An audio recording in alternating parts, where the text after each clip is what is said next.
Hello everyone. In this video, I'll guide you on how to fix the error occurred while installing uTorrent Classic issue, so you can install it without any problems.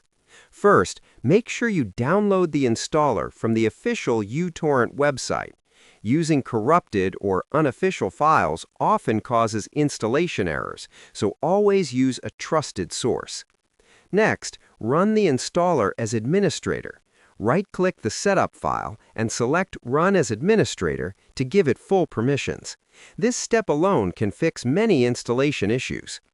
If the error still appears, temporarily disable your antivirus or Windows Defender.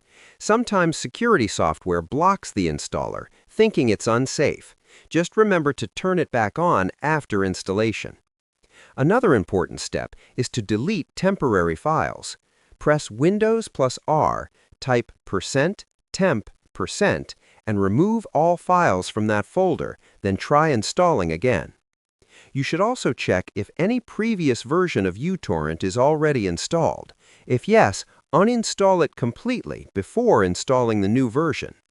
Finally, restart your system and run the installer again, and it should work properly. Subscribe the channel for more videos.